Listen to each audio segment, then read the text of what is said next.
Star Wars Episode 2 Attack of the Clones is directed by George Lucas and tells the story of the assassination attempt made on Padmé Naberrie, played by Natalie Portman. After serving her time as Queen, she is now a part of the Senate. Meanwhile, the Jedi Council suggests that Obi-Wan Kenobi looks after her. Tagging along with Obi-Wan is his young Padawan, Anakin Skywalker. So, just like I said in the Phantom Menace review, starting out in this film, we get the opening crawl with the classic John Williams music, and again, this just gives me chills, and I love it. And the plot sounds a lot better in the opening crawl.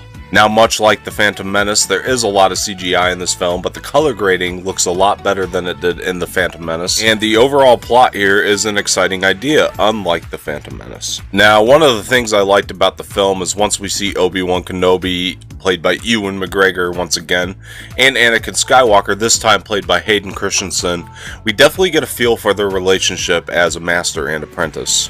Obi-Wan tries to teach Anakin everything he knows, but Anakin is definitely ungrateful.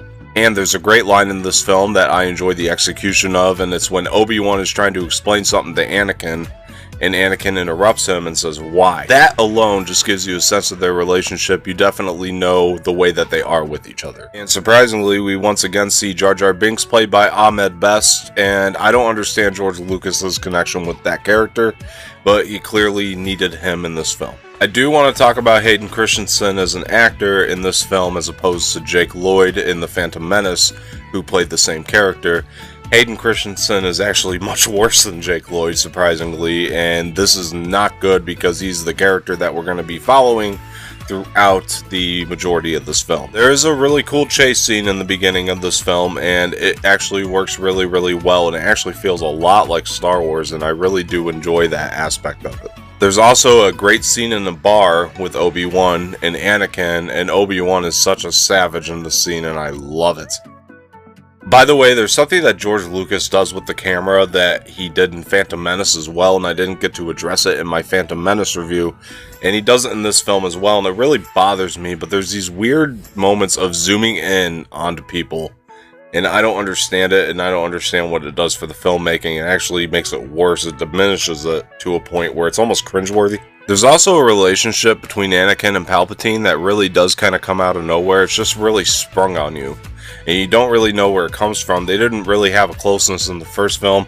I guess you just kind of got to assume that it just came about in between films, but still, it just seems very sprung on you. Again, in this film, we have a CGI Yoda, which is very daunting to look at, and the character's still well written for it. I just don't like the way he looks. It's kind of one of those things you just have to adapt to, although it still faults the film.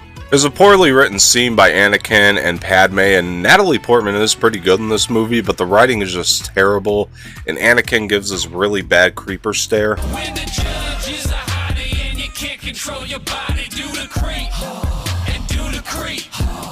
I will say this though, a lot of the humor in this film works a lot better than the humor in Phantom Menace. For example, there is a diner scene between Obi-Wan and Dex is kind of a refreshing character. He's kind of funny, and him and Obi-Wan have this really great relationship, and I actually do like when Star Wars can make something like a diner, for example, that relates to our own world. The scene is actually really well written, and I do enjoy the relationship there between Obi-Wan and Dex. Now, the most interesting part of this film by far is definitely Obi-Wan's story. I do enjoy following him while he's trying to look for the lost planet of Kamino. A lot of this film does rely on the relationship between Hayden Christensen and Natalie Portman, and they just have really bad chemistry as actors. And a lot of that's probably due to the fact that Natalie Portman is a really good actress, and Hayden Christensen, on the other hand, is a really bad actor. However, there are hints of Star Wars feel throughout this entire film, and maybe a little bit more than the Phantom Menace, and I appreciated that. There is a scene in this film where Obi-Wan is looking for the lost planet of Kamino, so he pulls out what's called a star map, and it's just so cool. The way the entire thing is animated is probably some of the coolest stuff in this entire film. Now, at a point in this film, Anakin and Padme do travel to a planet called Naboo, and it's a really cool location to shoot at, in theory, but the color grading in these scenes are actually very terrible. When it is good, though, it's a very pretty area. But the moments in Naboo are actually filled with very dull and lifeless conversation. Time we're in space in this film, I just want to be there more and stay there, and I wish I had more of that setting. A very cool looking location in this film, though, is definitely Kamino. It's definitely very Blade Runner-esque. or 2001 A Space Odyssey-esque, you could definitely see where George Lucas took the influence from. Now, the film is called Attack of the Clones, but the Clone Army storyline is barely in this film, and it just kind of comes and goes. Now, toward the middle of this film, we do get one of the worst lines in all of Star Wars. I don't like sand.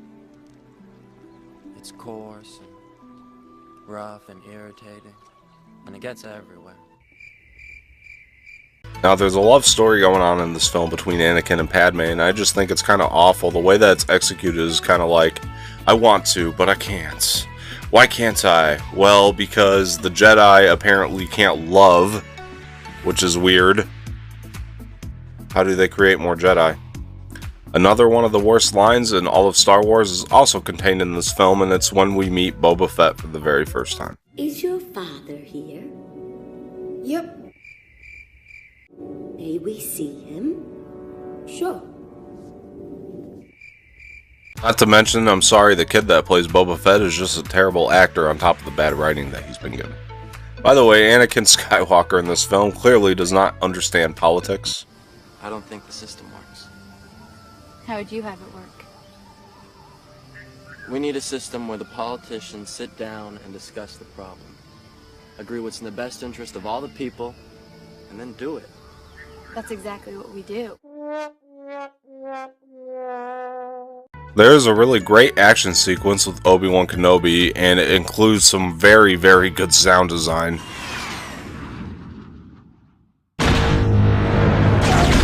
Problem here is that that's followed up with some very cringeworthy scenes. By the way, Mace Windu, played by Samuel L. Jackson, is very, very dumb because every time he says something, it almost seems like he's wrong. There's a shot in this film I very much admire, and it's of Anakin on Naboo when he's thinking about something, and I won't say any more about it, but it's a very pretty shot, and I'll go ahead and show that to you. Also, in this film, we return to Tatooine at some point, thank God, and Watto's return is very stupid, poorly executed, terribly written. I really can't stand Watto's appearance in this film. It looks like he has a flying saucer on his head. On Tatooine, of course, we run back into C-3PO, played by Anthony Daniels, and he has very rusty parts now, but at least he has parts, and I think that that's a really cool way to evolve the character. The best Anakin moment in this entire film, though, is that there's a very good shot of him on a speeder bike, and I love it.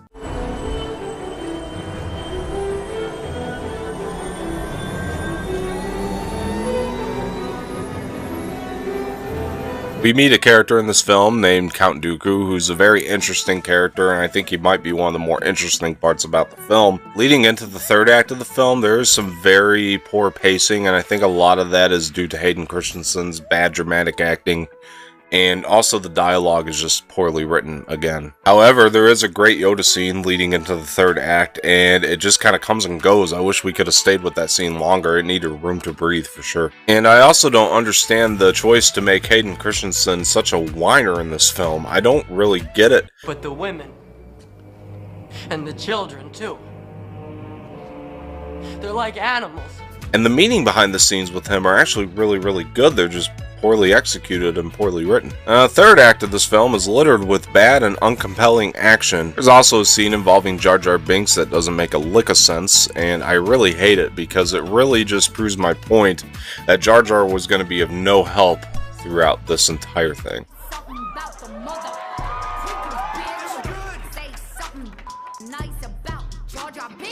Anything involving 3PO and R2-D2 in this film is some of the best stuff. The dialogue works really well between the two, and their relationship is obviously very cool. And again, this film is called Attack of the Clones, but there's barely any clones attacking, which I really can't stand. Now, there's a really good lightsaber scene in this film, but it's followed by a really bad lightsaber scene. By the way, the entire plot line of the threat against Padme, that just kind of goes away. Nobody ever mentions it again. You figure who's trying to assassinate her, but using the assassination against Padme to drive the story just kind of seems pointless by the end of it. Could have been another way to get to where we end up. And I think the ending of this film might be the worst ending in Star Wars history. And a lot of that is really just due to the film feels like it's setting up something else. And of course, when the film ends, you're just kind of like, congratulations, we now have seen a 2.5-hour commercial for the Clone Wars animated film.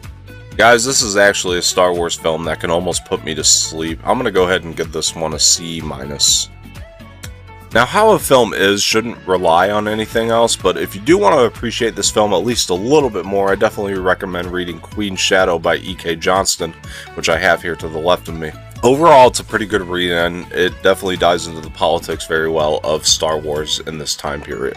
And guys, as always, if you want to support this channel, please subscribe, hit the like button below, leave some comments. I'll also be leaving my Twitter and Instagram in the description below, so be sure to follow me there. I appreciate it very much. This has been a review of Star Wars Episode 2 Attack of the Clones, and I've been Don Martino, and thank you for watching.